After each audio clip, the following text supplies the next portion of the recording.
Hello again, it's Donna from NonnieOs videos. Does cats and scissors go together? Does it scare you when they do go together? Come watch the video today and I'll give you a few pointers.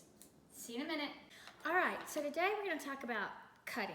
Cutting is a wonderful skill for children, but people get a little paranoid, a little upset when you start putting kids and scissors together.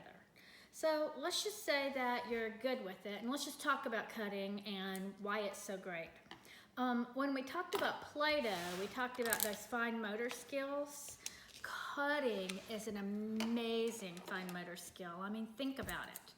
When they have to actually coordinate the muscles in their hands, opening and closing them with some force, great fine motor skill. And again, those fine motors have to be built before they can ever start writing and do a good job with writing. So cutting is a perfect fine motor skill. It's also a wonderful visual perception skill, eye-hand coordination skill. And when you think about cutting, in a typical cutting, one hand is holding the paper while one hand is cutting. Your brain has to work together. So it's definitely activity that makes both sides of your brain work together to reach one goal.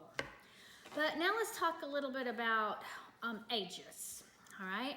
So you really get freaked out when we talked about children, very young children using scissors for a good reason. You know, scissors and very young children probably don't go together. There's all different types of scissors for children. The plastic scissors are good too. 3-year-olds I have let cut all day, every day, and had free rein of scissors without any problems.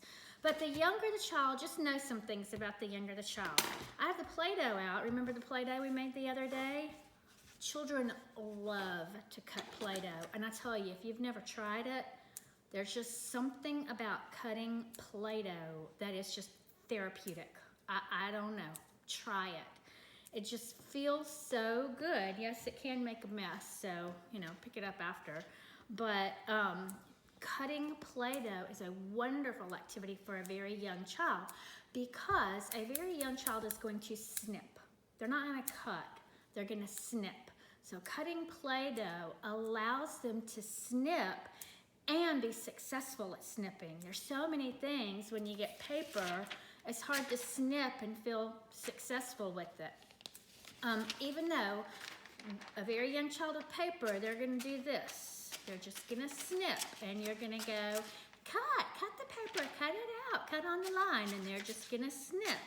So again, developmentally, don't get all upset about that. Know that that's where they're at.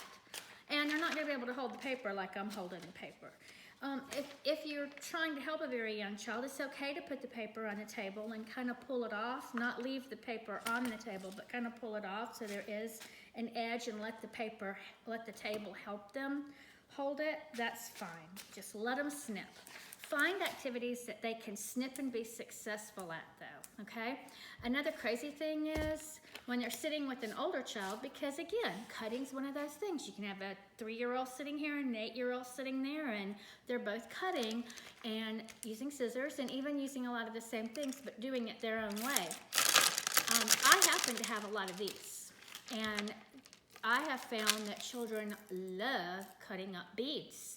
Now, it's a good idea to have a container for them to cut the beads in, but again, it's a snipping activity, it's an eye-hand coordination activity. You hear the beads dropping in the container. There is just something satisfying about cutting up beads. And the cool thing is we're going to talk about cutting up beads and what we can do with them in a little later video, so keep that in mind too.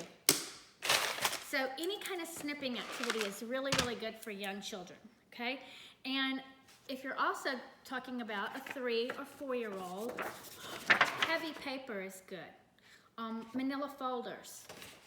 I taught at a community college where we had an early childhood center, and I would tell my colleagues to save their manila folders. Boxes and boxes and boxes of folders I would get. And we used them to paint on, we used them to cut. They were wonderful, and it was great. Recycle, reduce, reuse. We didn't throw them away, we actually used them. So, the larger the line, the better for the young child. And again, let them just practice cutting on the long line. And it goes without saying, the younger the child, the straighter the line. Another cool thing, which I don't have an easel at my house, but we used to put the paper, the manila folder, on the easel and let the easel help hold the paper while they would cut up. So all kind of things you can do to help them with that. Another cool thing for a very young child, a 3 or 4-year-old even, to cut is the foam. This is called foamy sheets or foamies. And it's just a cool thing for them to cut. It's easy to hold. It doesn't flap around like a piece of paper. And it's still, again, kind of satisfying to cut that up too. So then when we get into paper, the older child then can cut. You can grab magazines, you can grab all kind of things to help an older child then cut and cut on lines or to cut for a reason. It's always good to have them cut for a reason. We're gonna do some art and we're gonna talk about collages because collages are wonderful things for kids to do, and part of creating a collage is cutting what we're gonna put on the collage. So that's gonna come a little later too. Fabric, of course, is good for an older child too. Sometimes kids' scissors don't cut fabric very well though, so it can be very frustrating. So just be careful with that because you don't want to frustrate them. All right, I'm going to end this little segment on cutting with the one thing that tends to scare parents about scissors, and that is scissors and hair. So in 35 years, blessedly, I have never had a child cut hair, cut clothes, or cut anything inappropriate. Do I know children who have? Oh, yes, I've known children that have. I have seen horror cases of children who, have cut their bangs up to here. So I'm going to tell you 2 things to think about as you're working with children. This goes for teachers too. I've seen this happen in classrooms.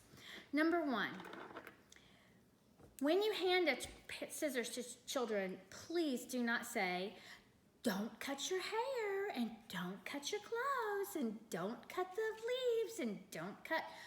When you start saying what not to do, think about it. If you close your eyes right now as you're listening to this, try it. Close your eyes. And I'm going to say, "Don't run." Now, honestly, open your eyes, and in your head, I guarantee you pictured someone running. We don't have a visual in our head for the word don't. So you may have heard "don't run," but in your head, you saw running because that was the action word that you said to the child. That's exactly what happens to the very young child. You tell them, "Don't run, don't cut, don't bang, don't hit." They're seeing hit, bang. And then you're surprised that they're actually then carrying out what they're seeing. So please, as a parent, as a teacher, change your vocabulary. Tell a child what you want them to do with any item you give them. Cut the Play-Doh. Cut it in 2. Look, you're making little triangles. I see triangles you're making. Wow, look at that. You made 2 triangles. You're telling them what they're doing. You're telling them what to do. There's congruency there.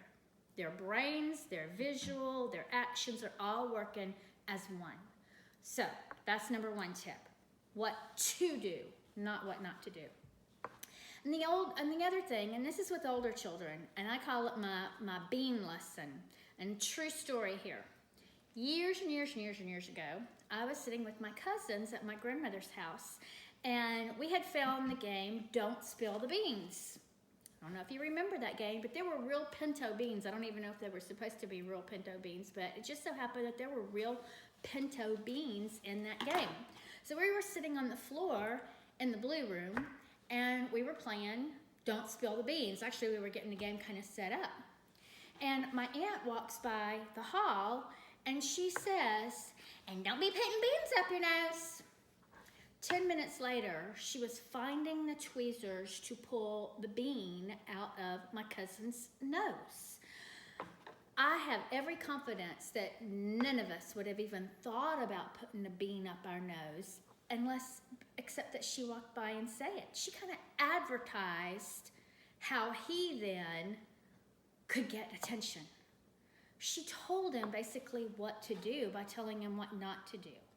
She led him to that fence and said, don't be jumping over this fence. You see what's on the other side of this fence, but don't be jumping over this fence. There are some children who would never jump over that fence, and then there are other children who are going to jump that fence just because to see what's on the other side, and there's children who's going to jump that fence just so that you'll pay attention to them as they jump that fence or after they jump that fence. So again, don't put ideas in their mind that aren't there. All in the world we do is we hand children scissors and we say, cut the paper, cut the Play-Doh, cut the beads. So, parenting tip, try it with everything in your life. Say what you want children to do. Take the negative out of your vocabulary. And I promise you, at the end of the day, you will have a happier home and much less friction. Enjoy cutting. We're going to actually use some of the things we cut with on another video, and I hope you have a wonderful evening. NonnieOs videos. Bye.